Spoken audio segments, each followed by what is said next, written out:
Good morning बच्चों, मैं आपका प्रदीप सर। आज आपके सामने जो टॉपिक लेके आया हूँ वह है रासायनिक समीकरण को संतुलित करना, कि किसी रासायनिक समीकरण को किस प्रकार संतुलित किया जाता है। तो जो हम देखते हैं, कोई भी एक रासायनिक समीकरण होती है। एक रासायनिक समीकरण में यहाँ पर लिखता हूँ, जैसे Mg+O2 MgO, ये एक रासायनिक समीकरण है। अब इस समीकरण में हम देखते हैं, इसके दो भाग हैं, एक लेफ्ट हैंड साइड, एक है इसका राइट हैंड साइड। जो लेफ्ट हैंड साइड होता है उसको हम बोलते हैं अभिकारक, अर्थात कि लेफ्ट हैंड साइड में जो भी हमें दिख रहे हैं पदार्थ, मैग्नीशियम और ऑक्सीजन, ये दोनों क्या हैं? अभिकारक हैं। और राइट हैंड साइड में इनकी अभिक्रिया के फलस्वरूप जो बन रहा है उसे हम बोलते हैं उत्पाद। जो हमें प्राप्त हुआ है उसे हमने कहा उत्पाद। अब लेफ्ट हैंड साइड में जो परमाणु हैं और राइट हैंड साइड में जो परमाणु हैं उनकी संख्या क्या होनी चाहिए?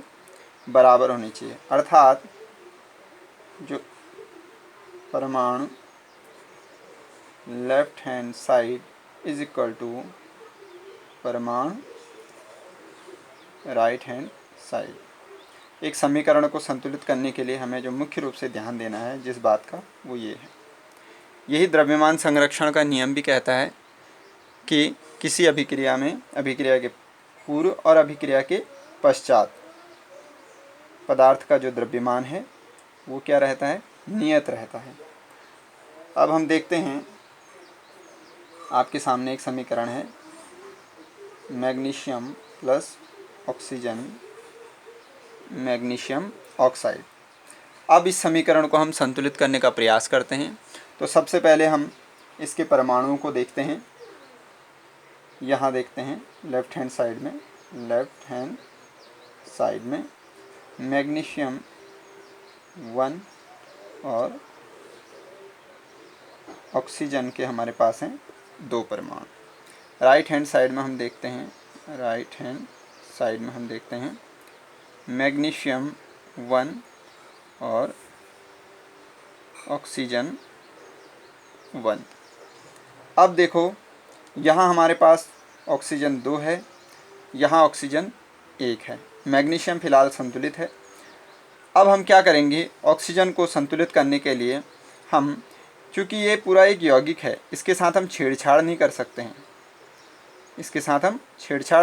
हम इसके पीछे से 2 या कहीं पर कुछ लगा नहीं सकते हैं। मैग्नीशियम ऑक्साइड जो बनता है उसका जो संतुलन है वो यही है कि उसमें एक Mg का परमाणु होता है और एक ऑक्सीजन का परमाणु होता है। दोनों की वैलेंसी बराबर होती है।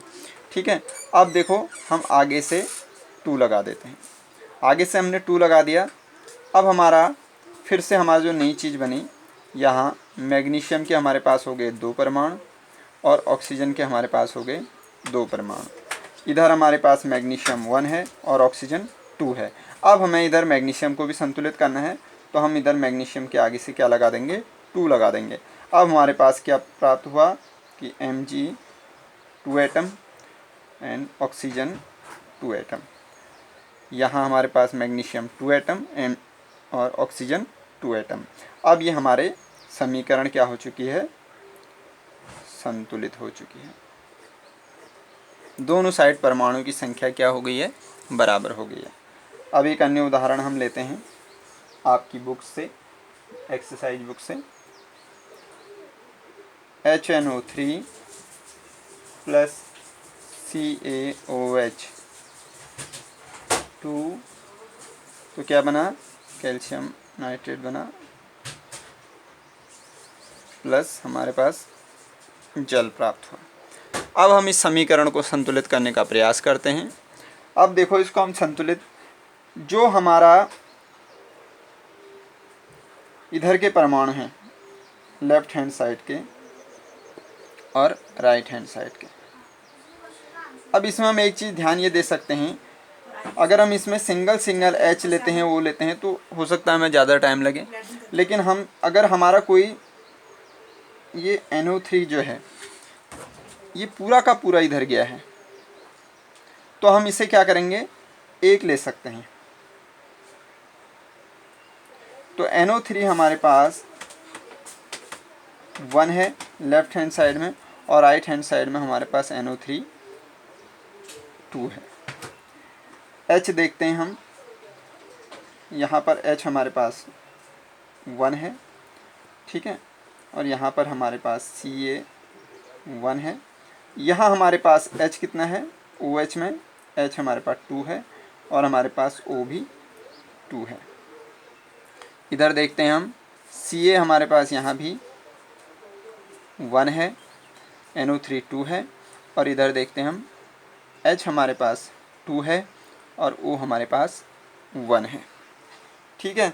अब देखो कैल्शियम हमारे पास इधर एक परमाणु है, इधर एक परमाणु है, फिलहाल कैल्शियम संतुलित है।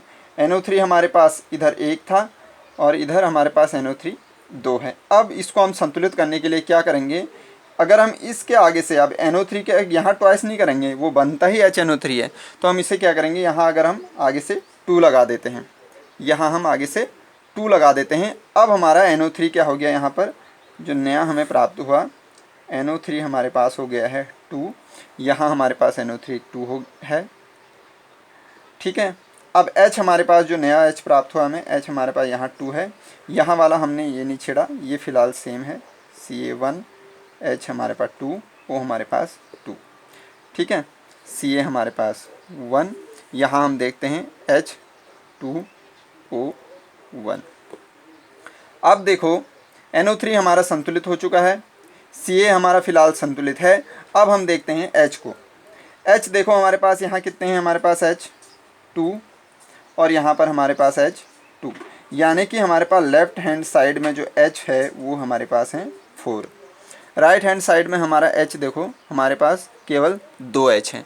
अब इसको हम संतुलित करने के लिए क्या करेंगे, यहाँ H के आगे 2 लगा देंगे। क्या लगा देंगे हम, H के आगे 2 लगा देंगे।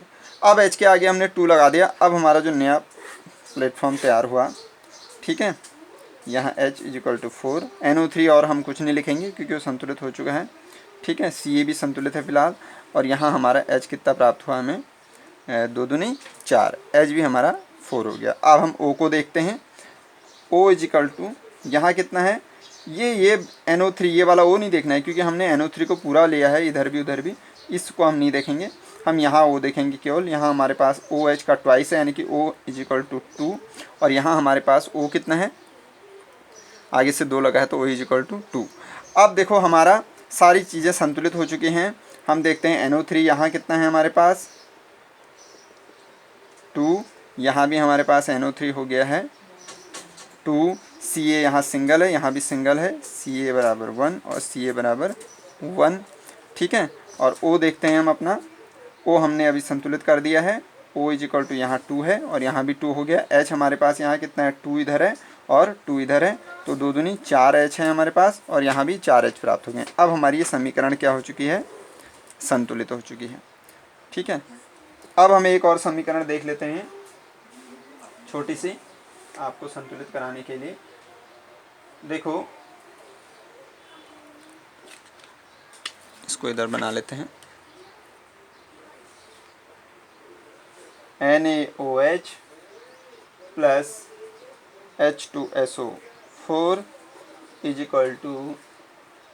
Na2SO4 + H2O, ठीक है। अब देखो इस समीकरण को देखते हैं, हमारे पास लेफ्ट हैंड साइड में Na = 1, यहाँ पर O =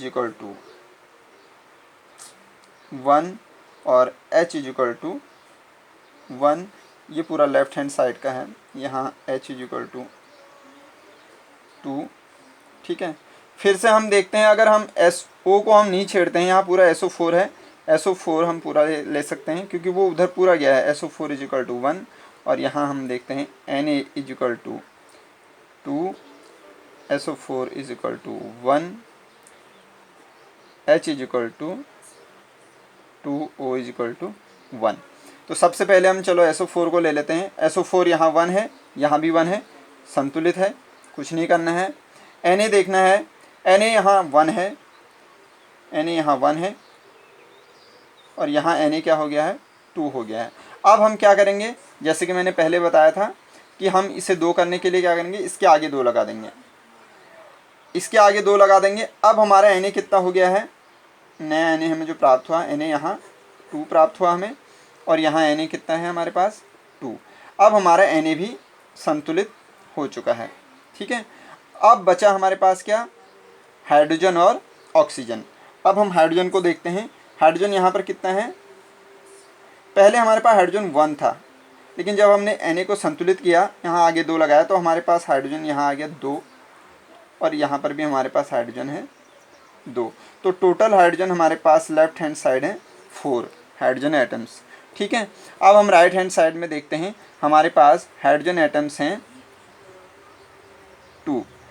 तो क्या करेंगे, हम यहाँ आगे से 2 लगा देंगे। तो अब हमारा हाइड्रोजन एटम्स भी कितने हो गए, इधर लेफ्ट राइट हैंड साइड में 4।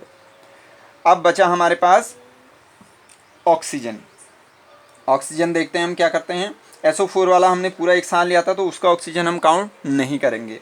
अब देखो NaOH है, आगे से 2 लगा है, तो ऑक्सीजन एटम्स हमारे पास लेफ्ट हैंड साइड में है 2, और राइट हैंड साइड में इसको हमने एक साथ ले रखा है, तो SO4 वाला नहीं देखना है। राइट हैंड साइड में हमारे पास O आगे से 2 लगा है, तो इजिकल टू 2।